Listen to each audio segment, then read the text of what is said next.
14 अप्रैल को अग्निशमन दिवस मनाया जाता है और सप्ताह भर जागरूकता को लेकर कार्यक्रम भी किए जाते हैं। किंतु बालाघाट नगर पालिका में ना ही अग्निशमन दिवस मनाया गया और ना ही जागरूकता को लेकर कोई कार्यक्रम किए जा रहे हैं।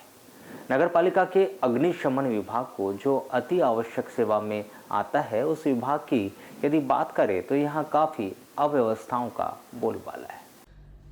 तो वहीं विभाग की बात करें तो यहाँ कार्य करने वाले फायर ब्रिगेड के कर्मचारियों को किसी प्रकार की कोई व्यवस्थाएं नहीं दी गई, जबकि आग बुझाने वाले इन फायर कर्मचारी को न ही फायर सेफ्टी सूट दिए गए और न ही उनके हाथों में दस्ताने नगर पालिका के द्वारा उपलब्ध कराए गए। आज भी अपनी जान जोखिम में डालकर अपनी सेवाएं नगर पालिका में दे रहे हैं। हमें बताया जा रहा है कि इन फायर कर्मचारी का बीमा तक नगर पालिका के द्वारा नहीं करवाया गया, जबकि 14 अप्रैल को अग्निशमन दिवस मनाया जाता है और सप्ताह भर जागरूकता को लेकर कार्यक्रम भी किए जाते हैं। किंतु बालाघाट नगर पालिका में ना ही अग्निशमन दिवस बनाया गया और ना ही जागरूकता को लेकर कोई कार्यक्रम किए जा रहे हैं और नौकरी के डर से कोई भी नगर पालिका के कर्मचारी कैमरे के सामने कुछ भी कहने से परहेज भी कर रहा है। हमें बताया कि 14 अप्रैल 1944 को अग्निशमन के इतिहास का काला दिन था, जिसमें होमगार्ड, अग्निशमन व पुलिस विभाग से 231 कर्मी शहीद हो गए थे। इस तिथि को अग्निशमन विभाग काला दिवस के रूप में मनाता है और इसके साथ ही अग्निशमन सप्ताह का भी शुभारंभ हुआ था। सप्ताह के दौरान फायर ब्रिगेड के द्वारा विभिन्न कारखानों, शैक्षणिक संस्थाओं, ऑयल डिपो आदि जगहों पर अग्नि से बचाव संबंधित प्रशिक्षण भी दिया जाता है। बालाघाट नगर पालिका की बात करें तो यहाँ पर किसी प्रकार का कोई ना ही अग्निशमन दिवस मनाया गया और ना ही जागरूकता को लेकर कोई कार्यक्रम यहाँ पर आयोजित किए गए।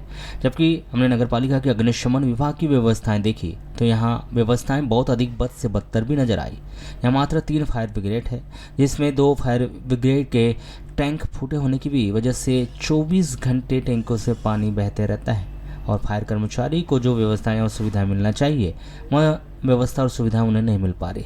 इस कारण से नगर पालिका के अग्निशमन में काम करने वाले कर्मचारी अपनी जान जोखिम में डालकर आज भी शहर में लगी हुई आग को बुझा रहे हैं।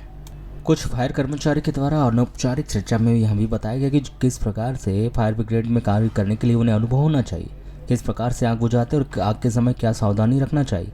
इन सब बातों के लिए विशेष ट्रेनिंग और जानकारी दी जाती है। किंतु अभी नगर पालिका के द्वारा एक विभाग के कर्मी दीपक मोंगरे, जो कि गार्डन की व्यवस्थाएं देखते थे, उन्हें ही नगर पालिका के द्वारा फायर ब्रिगेड शाखा का प्रभारी बना दिया गया। अब उनसे फायर विभाग के कर्मचारियों की संख्या पूछी गई तो वह हड़बड़ा गया और उनका कहना है कि उन्हें बहुत सी जानकारी अभी नहीं है। अब आप यह अंदाज़ा लगाया जा सकते हैं कि कैसे इस अति आवश्यक सेवा के साथ नगर पालिका मजाक कर रही है और कोई दुर्घटना घटित होती है तो इसके लिए जिम्मेदार कौन होगा। समय के अनुसार सामग्री तो है, परंतु उसमें भी कुछ कमी है। उसके लिए भी हमने लिख करके कार्यालय में जमा कर दिए हैं, आवेदन दे दिए हैं कि ये चीज़ों ये सामग्री की व्यवस्था।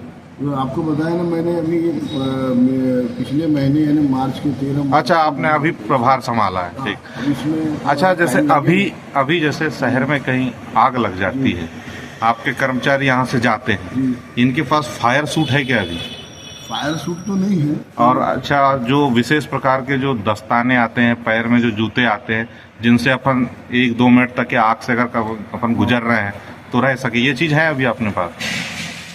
यही पहन के जाते हैं क्या? हाँ है उनके पास में है, नहीं तो उनके पास में, कुछ लोगों के पास में नहीं है। अच्छा, जो एक जाली आती नेट वाली, अगर कहीं कोई फंस गया तो अपन वहाँ से कोई कर्मचारी कूद गया, या वो जाली है आपके पास? मैं जैसी आया मैंने इस प्रकार की आवेदन बना करके दे चुका हूँ। अच्छा, मतलब अभी है कि नहीं है? नहीं, अभी फिलहाल तो नहीं। अच्छा, अभी नहीं है। अच्छा, कर्मचारियों की अगर बीमा की बात करें जी, तो इनका बीमा हो गया कि अगर अति आवश्यक सेवाएं, हम नहीं चाहते कि ऐसा किसी के साथ हो? इसके बारे में मुझे कोई जानकारी अभी नहीं है। पूछे नहीं कि आपने कि बीमा है या नहीं है, कि अगर अपन कहीं फंस गए या अपने साथ कोई घटना हो जाए तो कर्मचारियों का बीमा हुआ है कि नहीं हुआ? नहीं हुआ, यही बताइए। नहीं, उनने तो बता दी कि नहीं हुआ है कि? हाँ, तो वही चीज मेरे तो अच्छा, में आप अभी आए हैं तो क्या प्रयास करेंगे आप इन सब को लेकर? मैं प्रयास ये कर रहा हूँ, जैसे इनकी जो समस्या जहाँ जिस समय से आ रही है उसको लिख करके बाकायदा अपना काम है कि आगे फॉरवर्ड कर देना। वो अधिकारी है जो मतलब CMO साहब है, अध्यक्ष महोदय है, जो भी है अपने अपने परिषद के अंतर्गत वो चीज़ को रखा जाएगा, PIC में रखा जाएगा।